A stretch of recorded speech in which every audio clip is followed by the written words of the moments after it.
Hello and welcome to the agenda. I am Ajay Kaul. Today we will discuss about the internationalization of farmers' protest.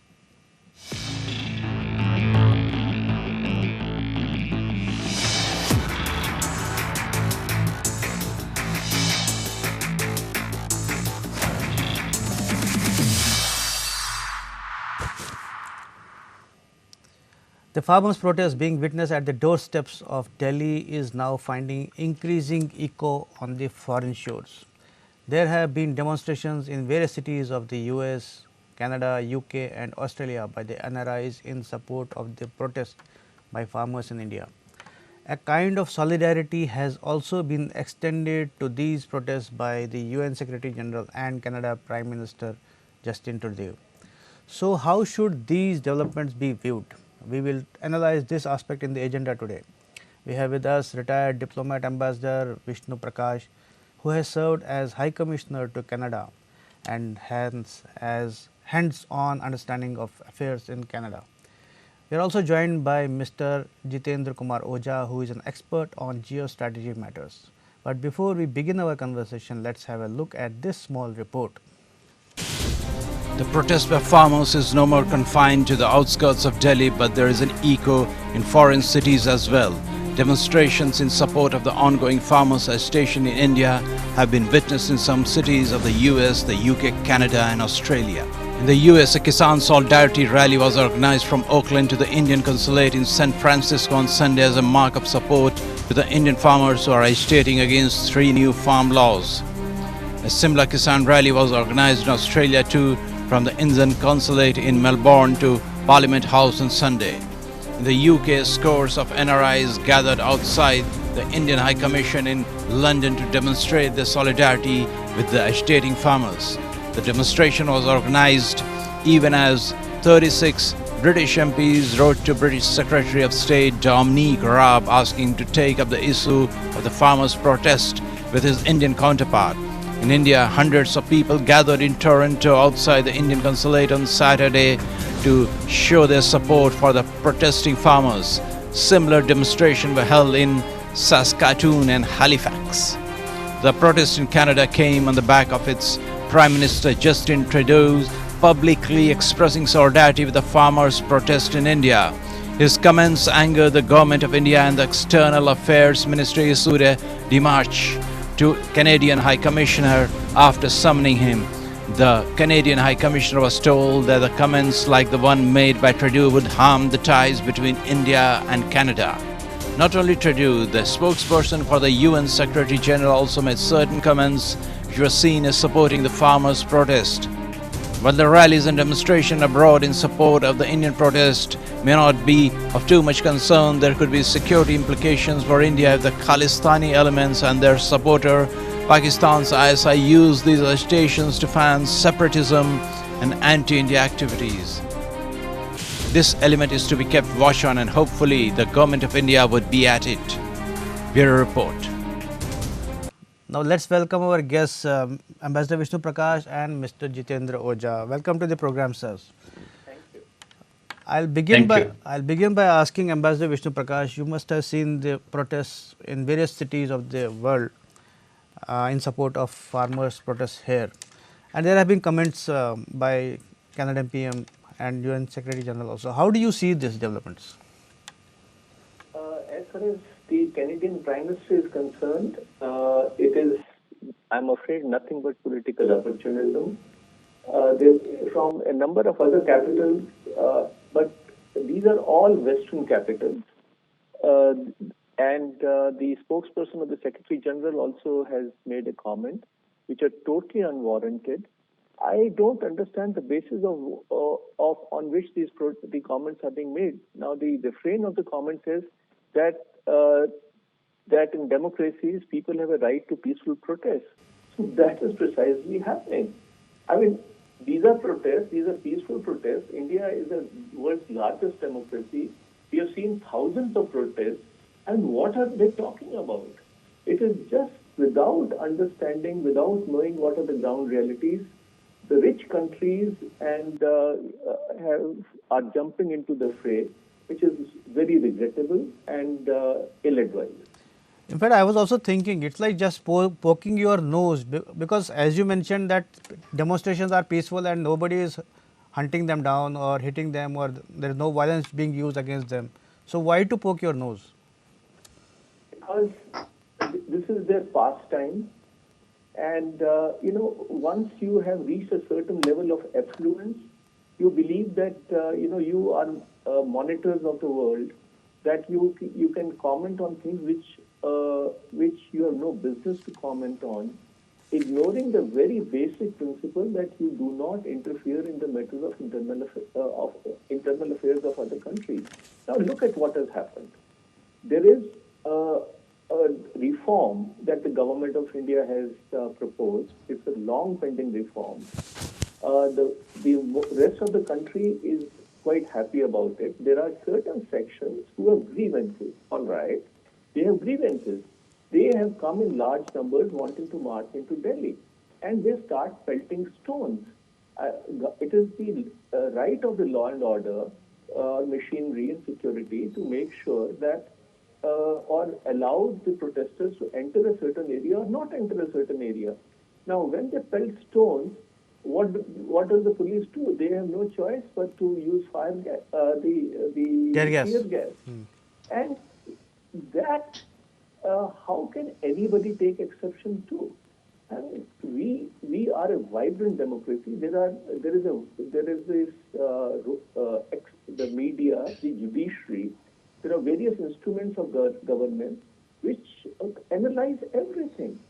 So it is very unfortunate that certain countries and individuals are needlessly poking their nose into India's affairs and encouraging the protesters. What they are doing is to fan the flames, which is very regrettable. And I think dangerous also. I'll come back to you on that, but I want to go to Mr. Ojha first. Mr. Vishnu Prakash mentioned that if some people are resorting to violence and pelting stones, law and order authorities will use force to quell that. And why are people sitting across, maybe in Canada, commenting on the developments here? How do you see that? Yes, before I start, I say that I look after not only geopolitics, but also larger national security issues I've been trying to study and understand. This is also part of it. There is no doubt that there are some vested interests internationally who would like to play out these incidents as something, as assault on sections of Indian citizens. They would like to discredit. But having said that, some of the statements by Canadian Prime Minister or UN Secretary General, these are misplaced. There is a very organized propaganda which is aimed at influencing perception of people in the key positions. So sometimes they do get carried away.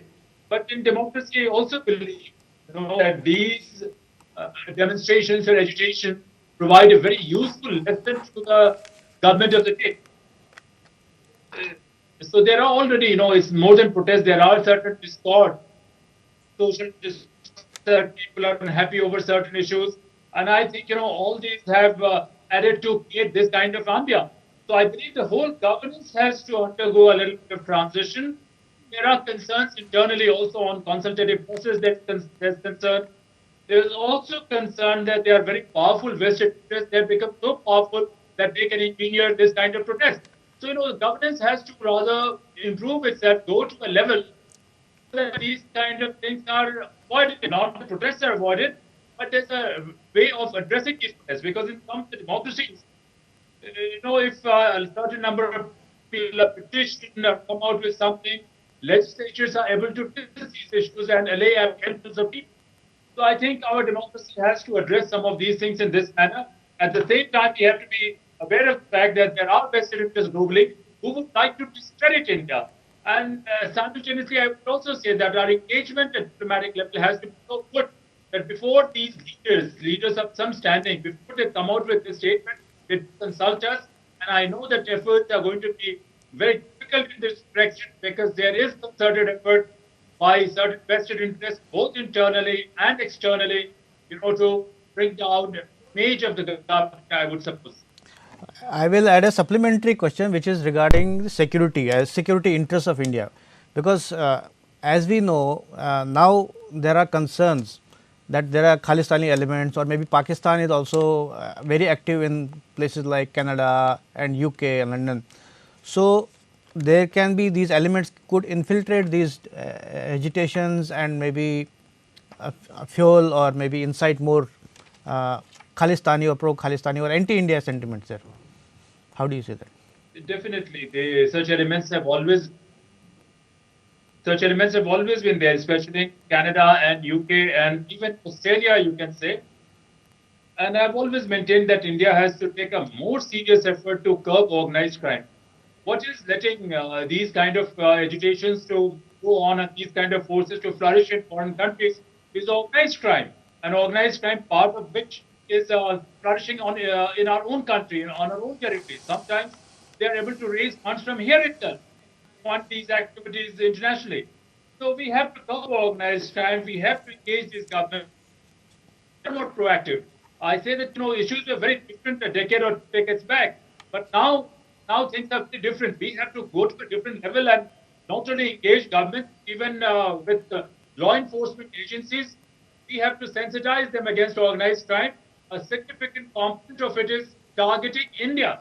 So I would say that is one area, but we should not focus on that. There are issues which internal people are mentioning. The civil society groups and political groups within the country, they are mentioning that the bill was brought in haste. These people are saying that bill will strike at economic security of certain sectors of people, which is a matter of concern. Here, a more enlightened decision should have been taken, a more bipartisan approach should have been there, because these also constitute a component of national security. Basic level of economic security and welfare state, I've always maintained, these are very integral component of national security. If people are not having access to good nutrition and sanitation, if the quality of human resource goes down in terms of physical health or cognitive capacity, this will have a direct impact on national security, because national security is not only about fighting wars alone. It will have impact on the quality of population, economic productivity of population.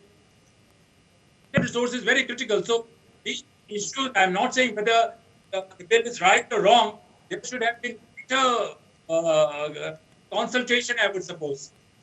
Okay, I'll turn to Ambassador Prakash. As we discuss about the security implications, and you have been in Canada, we understand how Pakistan ISI is very active and inciting Khalistani elements who continue to be active there. So, how do you see that dimension of the situation? Mr. Ojha is making a very good point. I don't think that the security dimension can be ignored. I don't think that the timing can be ignored. There is more to it than meets the eye. At the moment, India or the world is in the midst of the coronavirus crisis. We have Chinese intrusions on our border. There are economic headwinds. And in this situation, to try and fan the flames of an agitation, which by a community and by the farming community in particular, is quite a sensitive matter. And look at what it has done. The moment the Canadian Prime Minister spoke, people in Canada, the separatist elements and the agitationists in Canada got a wind in their sails, and they're protesting in large numbers outside the High Commission and the consulate. They are taking out demonstrations all over. And it is having, now, British Liberal MPs have gotten into the act, others have gotten into the act.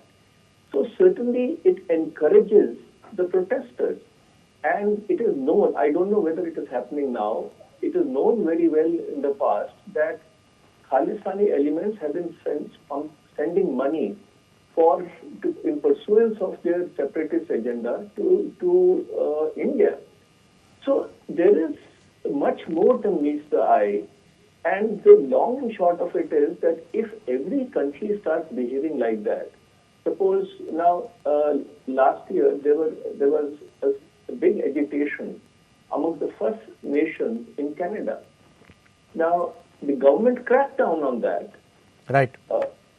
because it's a very sensitive matter. But should India have spoken out, it would have fanned the flames. You do not do that.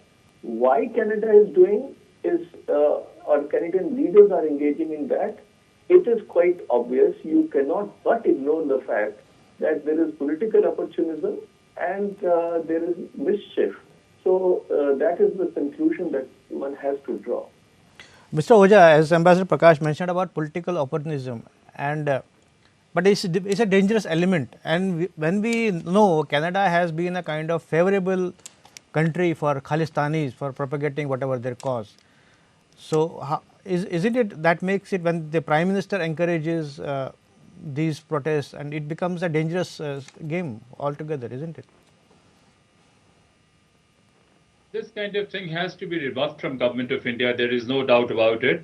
The Canadian Prime Minister may have his own reason because there's a very powerful Sikh No, Government of India, there, but let me put most on of them record, Government of India has already rebuffed, they have already issued a statement, MEA has issued a statement, but something more needs to be done. It has to go beyond statement. It has to go beyond statement. Whatever way is possible, we have to exert pressure. This is not done.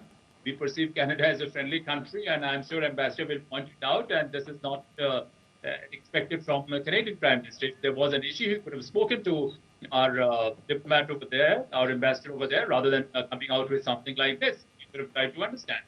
There's a very powerful Pakistani lobby. There is no doubt about it in Canada. He may be under political pressure. He may be persuaded to come out with something like this. But nevertheless, as Ambassador has pointed out, it is political opportunism. It's prompted. We don't know, but we have to be prepared to face something like this. And as I said earlier, the democracies do have a way of correcting. Also, I'm not saying that who's wrong or right, but we have to build suitable capacities, both internally and externally. As I mentioned, externally, suitable capacity has to be, detecting these Khalistani and malicious elements or Pakistani elements or other elements who are flourishing in some of these Western countries. And most of them are flourishing because of organized crime, global organized crime. India as a country cannot be a party to this thing, unlike Pakistanis who are a different breed entirely. They have no agenda. It's subversive of their own country and subversive of democratic systems all over the world. We have to come up as, I would say, as the more right-minded force, and we have to get along with security agencies and local civil society groups over there, completely eliminate these forces or marginalize these forces externally. But internally also there are a lot of should be learned. We cannot, as a powerful country, we cannot say A is doing this, B is doing this, or C is doing this. We have to have capacity to handle these problems and whatever extent, learn lessons from this and be stronger from here. Okay, Ambassador Prakash, as you heard Mr. Oja was saying that Canada is a friendly country, but the acts I don't think are friendly towards India. If you see the comments, in fact, he stood by, today stood by his comments even after when he said that, when he was told that India has protested against it. So let us go back. If you talk about 1985 bombing of the Kanishka airline, and we have seen it has gone nowhere. The conspirators, I think, are still at large and maybe free and enjoying. So what kind of friendliness was that?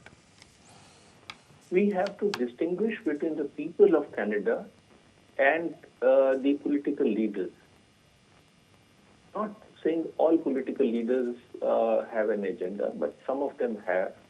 And some party or parties have bigger, they engage in vote bank politics much more than the others. Now, 1985 onwards, for decades, and even today to an extent, the general feeling in Canada is, oh, it's not our problem, it is the Indian problem. And that is at the root of it.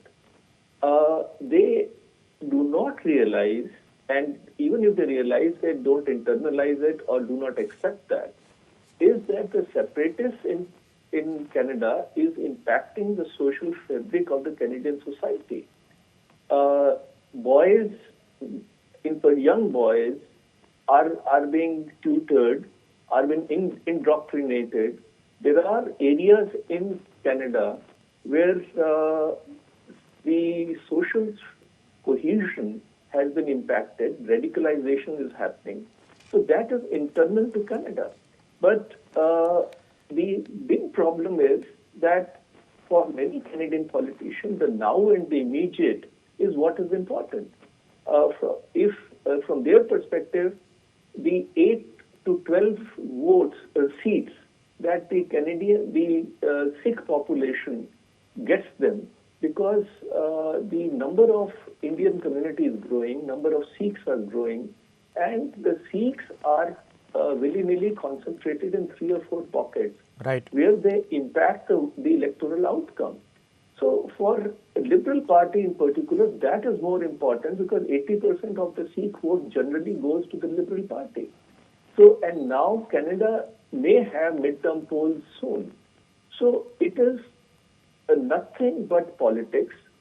And if in the process there is a damage to the relationship, I don't think that the present dispensation bothers too much about it. For them, it's a question of winning, and it's a question of politics. So that is what we are witnessing. But the people of Canada are wonderful people. They are friendly people. And we would very much want to see this relationship grow. Yeah, we understand that people of Canada are friendly, but policies are always dictated by the leaders. And I don't think I can just make a small distinction here. Yeah. That while the diplomatic political relationship, you and I know, the three of us know, have been troubled. Historically, India-Canada political diplomatic relationship has been troubled. But the other aspects, the economic side, the investments, the educational side, the energy side, the people-to-people relations have been growing. Right. So in some ways, they have got de-linked with one another. Right. The downside is that because the political and diplomatic relationship gets strained often, things like SEPA, FIPA, BIPA, etc. are not making progress. Right. So, what I'm trying to say is that the relationship is too big. We have to retain the positives, but there is no question of compromising on the security, unity and integrity of India. So, Mr. Ojha, you heard Ambassador Prakash that other things are moving fine, but political diplomatic relations are strained. So, what do you say on that? I would say that rather a little deviate from this, and Sikhs we are talking about. Overwhelming majority of Sikhs are not for Khalistan. I have been watching social media, and some of my friends over there, they have been saying we don't want Khalistan. Pakistan have to keep. And they have been very critical of even Sikhs who are participating in education. So I would say that a very small component, even within the Sikhs, who are exerting a lot of pressure, a lot of influence. And I believe that, these pockets have come up. You see, so many Kashmir centers are there, so many other centers are there, which are, of course, impugned by Pakistan. And as Ambassador pointed it out, that we are having an issue with China right now. There's mobilization of troops on the border. So naturally, they would like to wage a kind of propaganda war against India, and they would use some of these existing channels, the existing networks who are already active. And in this existing network, funds become very crucial, organized groups become very crucial, and there have been these small organized groups. They do not represent entire Sikh community, I would suppose. Very small groups. They would like to bring Sikhs. They would like to make emotional appeals in the name of Sikh identity, but I think percentage of Sikh population, they do not buy it, but even small number of people, very organized, educated people, they can hoodwink larger numbers in the community, and they can say something like this, which can get attention. But of course, we never expected Canadian Prime Minister to act in this manner. What he's saying is absolutely valid, that if he really considered himself a friend of India, whatever, this was certainly not the way to come out and encourage this kind of agitation.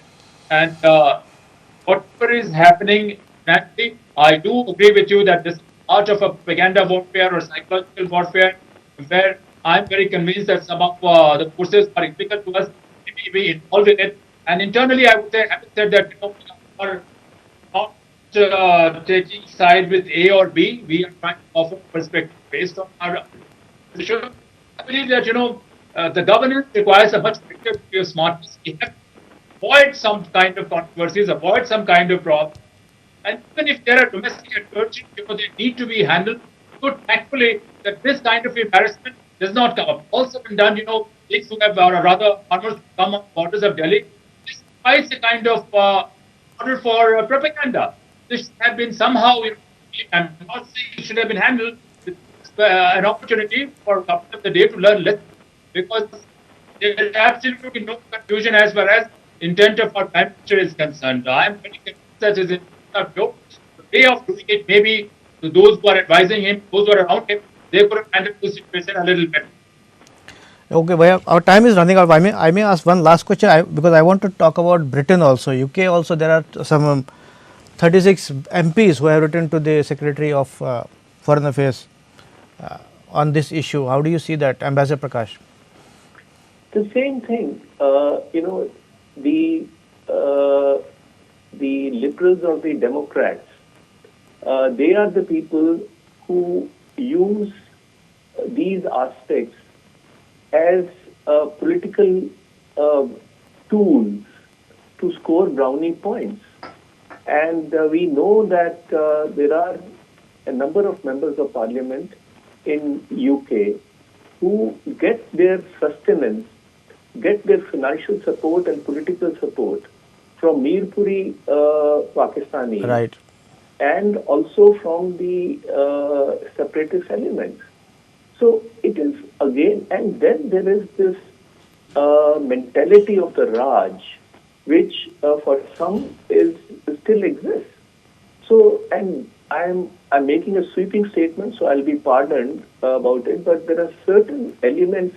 And by the way, let me also add that Mr. Oja is absolutely right. When I talk of Khalistanis, I always use elements. They are a handful. Right. 99% or even more of the Sikhs are proud Canadians with a lot of cultural affinity with India. But these are the nuisance value.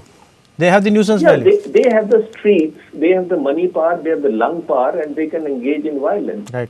So, I mean, you see this trend amongst a certain section of the rich man's club, which uses, they find India to be a country which they can poke their affairs in or needle.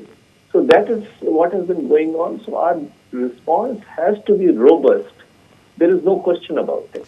So before I close, Mr. Oja, I want to ask about this, as you heard Ambassador Prakash, and so Pakistani element must be, there is always a footprint must be there, isn't it? Brief comments. I think Ambassador Prakash has beautifully pointed it out. There are a combination of factors, because this group of white men, they continue to think that they are to the rest, and they have this kind of condescending attitude. They would like to sermon us instead of looking into their own houses. And I know a large number of these British politicians, they are dependent on Pakistanis, both for vote bank, because there are certain pockets that Pakistanis are very large number. And sometimes they come under constituency pressure, and sometimes financial also.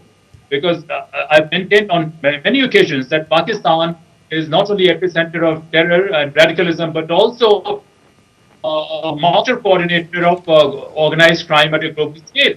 And I'm not saying it, some of the best security experts of that country and global experts also, they have been saying that how Pakistan has been running drug and money laundering networks, and a good percentage of it goes into political funding, and this is a matter of concern for people over there. It is not our problem alone.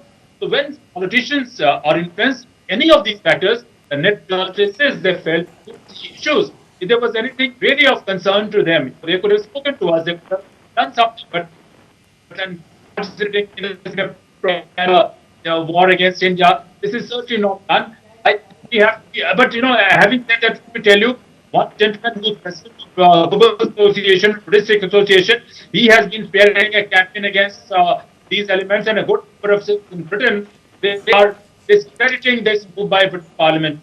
Right. It's not that all six are there on that side, as we said earlier, but they have financial power, as the past pointed it out. They have lung power. They have ability to perpetrate violence, and this is why they are able to get some attention as well. Right. We have to address the issue about democracy. It's a lesson for us. It's a lesson for us, and we should be stronger after it. Yeah, right. So they have lung power, they have money power, but we have to be on guard and watch out, because it could have serious implications for us. But thank you both of you for participating in the debate. This is all in the agenda today. Thanks for watching. I will be back with another important topic tomorrow. Till then, goodbye.